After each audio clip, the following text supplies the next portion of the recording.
Fala meu povo, professor Marcos Paulo Araújo na área, se derrubar é pênalti. Vamos mais de aula aqui agora, direito processual civil. Nós falaremos aqui nessa nossa aula sobre a ação de consignação em pagamento, tá certo? A ação de consignação em pagamento é um procedimento especial, um procedimento sumário que existe dentro do Código de Processo Civil. A gente sabe que na verdade existem procedimentos especiais, dentre eles a espécie consignação em pagamento. Tudo bem? Então, portanto, fique aqui, vamos dar início à nossa aula. Veja comigo aí na tela. Ação de consignação em pagamento, como eu acabei de dizer para vocês, um procedimento especial previsto no Código de Processo Civil. Estudaremos nessa nossa aula de hoje introdução, uma breve introdução, digamos assim, legitimidade ativa na ação de consignação em pagamento, a legitimidade passiva, quem irá responder, digamos assim, no polo passivo desta ação de consignação em pagamento. Nós verificaremos também a competência para análise e julgamento desta ação, objeto da consignação, o que pode ser consignado, procedimento da ação de consignação em pagamento quando o credor é conhecido, e aí nós temos as fases, a fase judicial e a fase extrajudicial. Procedimento da ação de consignação em pagamento quando houver dúvida, em havendo dúvida para quem que eu devo pagar, quanto ao titular do crédito, ok? Aplicação da disciplina da consignação em pagamento no resgate de aforamento. Até aqui tudo tranquilo, sem maiores churumelas, coisas simples, light. Então, portanto, podemos aí dar continuidade à nossa aula de hoje. Vamos lá, vamos para a tela. Introdução, legislação esparsa e outros procedimentos. Pois bem, gente, como eu disse para vocês, o que acontece? Nós temos o Código de Processo Civil.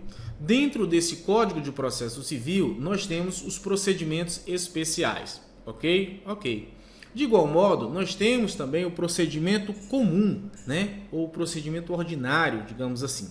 Esse procedimento, na verdade, o que vai acontecer? No procedimento comum, a regra, é aquilo que se aplica, digamos assim, à grande maioria dos processos. Porém, existe também a figura de quê? A figura do procedimento especial, que é aquele procedimento aqui, no caso, um procedimento sumário, um procedimento mais célere, um procedimento mais rápido.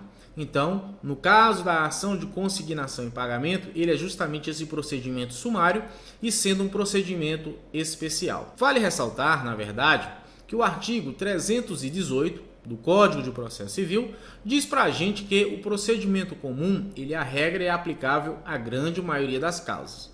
Porém, lá no parágrafo único do artigo 318 do Código de Processo Civil, diz que o procedimento comum aplica-se de forma subsidiária aos procedimentos especiais e ao processo em execução. Então, portanto, nesse sentido, a gente compreende que o procedimento, a regra é o procedimento comum e, de forma subsidiária, nós podemos aplicar esse procedimento comum ao procedimento especial ou ao processo de execução. Tudo bem? Vale ressaltar que eu falei para vocês que dentro do processo, dentro do Código de Processo Civil, existem procedimentos especiais, dentre eles a ação de consignação em pagamento, que é objeto de estudo aqui da nossa aula. Por outro lado, existe também em legislação esparsa alguns procedimentos especiais, os quais eu faço agora questão de estar citando aí para vocês. Veja quais são. Nós temos os procedimentos judiciais, como eu já falei para vocês, e temos também os procedimentos extrajudiciais. Até aqui tudo tranquilo. O procedimento judicial, nós podemos citar como exemplo o decreto-lei aqui, 911 de 1969, que vai tratar da busca e apreensão, bem como a lei 8.245, que trata da ação de despejo, a lei 12.016 de 2019, no que trata o mandado de segurança. Até aqui tranquilo. E os procedimentos extrajudiciais, professor, podemos citar alguns? Sim. Nós temos aqui na lei 6.015 de 73 a figura do uso capião, artigo 116A. Existem também outros procedimentos, né, com relação à parte imobiliária, mas não convém ficar ressaltando isso aqui. O que eu quero nessa sistemática é que você compreenda que existem procedimentos judiciais e extrajudiciais, ok? E nesses procedimentos judiciais, que também, né, são adotados aí através da legislação esparsa, são leis autônomas. Até aqui tudo certo, sigamos adiante. Veja comigo, ó, consignação e pagamento não é apenas um dever daquele que por ela se obrigou, mas também o que, gente? Mas também um direito. Então, portanto, a consignação não é somente um dever, e sim um direito, né? Existem pessoas que sentem aí, digamos assim, constrangidas, né? Sentem assim um certo vexame, ficam, como é que eu posso dizer para vocês? Fica remoendo com certas coisas, dentre elas as dívidas, né? Tem pessoas que não dormem nem direito por conta de estar devendo, isso é uma verdade. E a ação de consignação e pagamento nada mais é do que uma modalidade ou uma possibilidade, né, que tem aí o devedor de se livrar desta dívida, né, desde que haja, a gente vai ver aí, alguns requisitos a serem cumpridos. Tudo bem? Tudo tranquilo? Veja comigo o que diz o artigo, o Código Civil de 2002, o artigo 304 do Código Civil, diz o seguinte que qualquer interessado na extinção da dívida pode pagá-la, usando, se o credor se opuser, dos meios conducentes à exoneração do devedor. Então, portanto, do que tiver interesse, né, em sanar a dívida, em resolver a dívida de alguém, pode ir lá pagar essa dívida na boa, tranquilamente, desde que ele utilize aí, né, dos meios conducentes ou dos meios possíveis para se ver a exoneração, né, do devedor. É claro, o parágrafo único acrescenta e diz que igual direito cabe ao terceiro não interessado, ou seja, o terceiro não interessado pode pagar este débito, tá certo? Se o fizer em nome e à conta do devedor, salvo oposição deste. Ou seja, se na verdade o devedor se opõe, né? Digamos que Marcos Filho se opõe aí que o Marcos Paulo pague o seu débito. Então, portanto, eu não posso pagar. Posso até pagar por uma mera liberalidade, mas isso por si só, em tese, né, para que esse ato aconteça, para que esse ato se concretize, há necessidade da sua anuência, né? Ele não poderá se opor a tal fato. Tranquilo?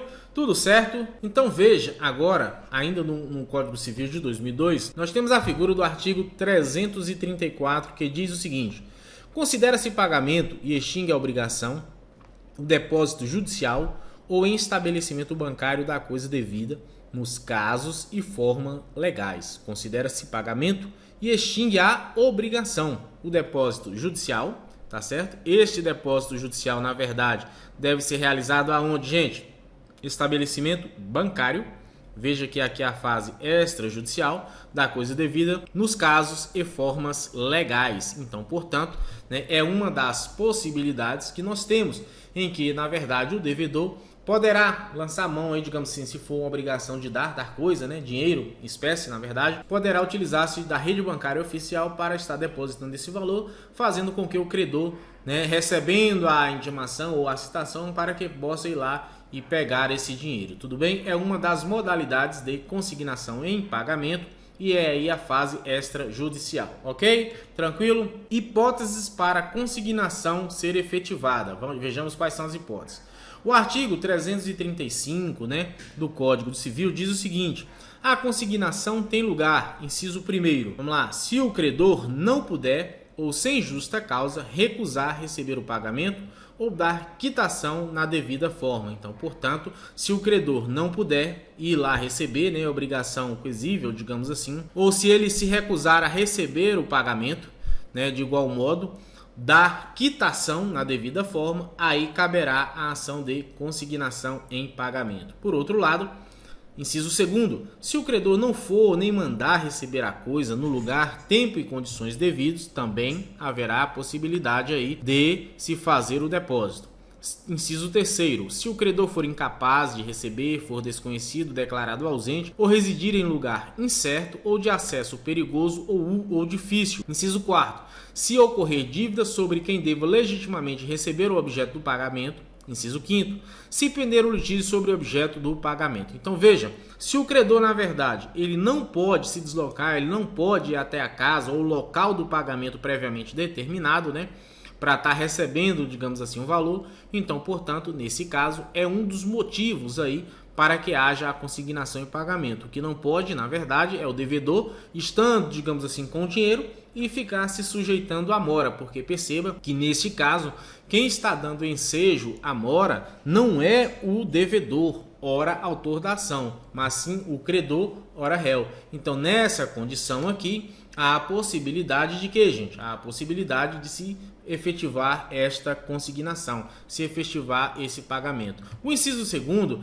diz que se o credor não for nem mandar receber a coisa no lugar e tempo e condição devido, então, portanto, o cara não foi receber, eu tenho um dinheiro para receber lá na mão de Pedro e eu não mando ninguém buscar, né, o portador, digamos assim. Pedro, por sua vez, não pode ficar de eterno esperando aí que a minha boa vontade de ir lá receber esse dinheiro, esta quantia. Então, portanto, Pedro poderá sim aí estar fazendo o que, gente? Como é que se diz? Consignando, né? Depositando esse valor para que eu possa receber. Em um terceiro momento, se o credor for incapaz de receber, declarado desconhecido, declarado ausente, ou residir até mesmo em um lugar incerto, né? Ou de acesso perigoso, né? Geralmente tem lugares aí que é um tanto quanto perigoso, que a polícia não entra, o oficial de justiça não entra.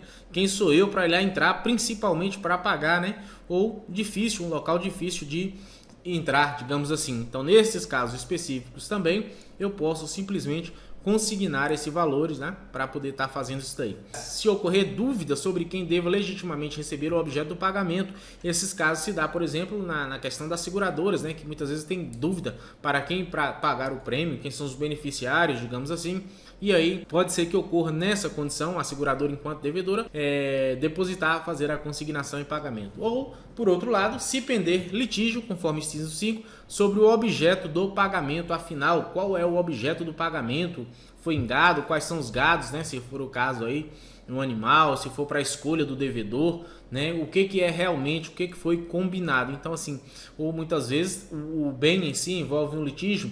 Em que sentido? Eu devo, digamos assim, 700 na minha condição de devedor e o credor lá, Paulo, entende que eu devo para ele R$1.000. Então, veja que há um litígio aí, principalmente sobre esse valor, de quanto que a gente deve. Tudo bem? Tudo tranquilo? Então, no 335 do Código Civil é que nós vamos encontrar aí a consignação, ou melhor dizendo, né, as formas ou quando é que essa consignação tem lugar, tá ok? Sigamos adiante. Vale ressaltar que, na verdade, esse rol ele é o que, gente? Ele é exemplificativo, beleza? É um rol exemplificativo, ou seja, não é um rol taxativo, né? Como a gente pode ver aqui, ó, exemplificativo porque pode existir algumas outras possibilidades em que, na verdade, que não tem previsão aqui no artigo 335, então esse rol ele é exemplificativo. No CPC de 2015, no artigo 539, vai trazer para a gente a figura da legitimidade ativa. Quem é que possui essa legitimidade ativa?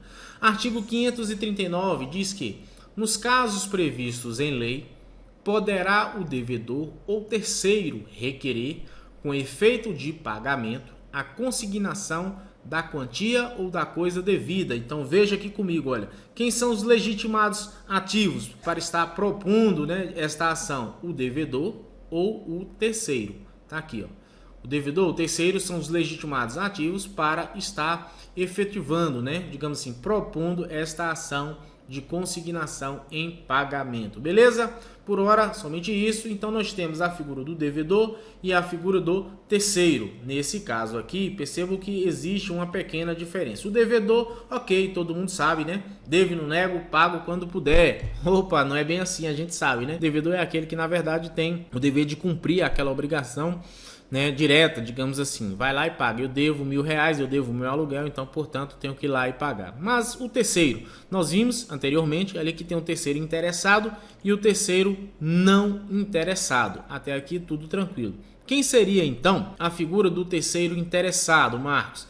O terceiro interessado é o responsável indireto pelo adimplemento, tá certo? Ou seja, nos contratos, né, em que existe a figura do fiador, por exemplo, terceiro interessado é aquele que tem total interesse em que o meu fiador, por exemplo, tem total interesse que eu pague aí uma prestação do meu imóvel ou a prestação do meu carro, sob pena dele estar respondendo. Então, o terceiro interessado é aquele que tem interesse direto, né, digamos assim, ou melhor dizendo, indiretamente, na demanda ou no adimplemento das parcelas. Tudo bem? Esse é o terceiro interessado. Terceiro não interessado quer dizer não responsável indireto pelo adimplemento, ou seja, eu simplesmente, na condição de terceiro não interessado, posso pagar a parcela, digamos assim, ou as parcelas que estão em abertas, por exemplo, do débito de Paulo. Paulo está devendo lá 2 prestações da casa dele, a casa vai a leilão,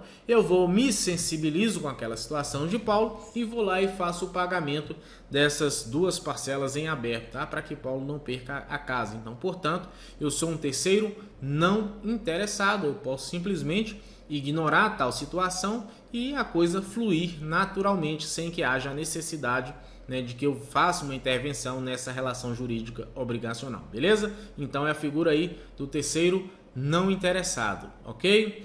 Vamos lá. Não haverá subrogação, mas apenas reembolso, ou seja, esse terceiro aqui, na verdade, o terceiro indireto, né, ele não se subrogará, né, nos direitos, digamos assim, do devedor. O que haverá aqui, na verdade, é tão somente o que? O reembolso. Então, portanto, se eu paguei as prestações de Paulo, as 2 que estavam em aberta, eu não vou me subrogar nos direitos do banco, digamos assim, ou do financiador do imóvel, mas sim, tão somente eu farei jus ao reembolso. Ou seja, ao invés de Paulo pagar para o banco, Paulo deverá me reembolsar das despesas que eu tive, beleza? Os demais direitos permanecem aí, digamos assim, com o próprio credor. Tudo tranquilo? Tudo certo? Sigamos adiante.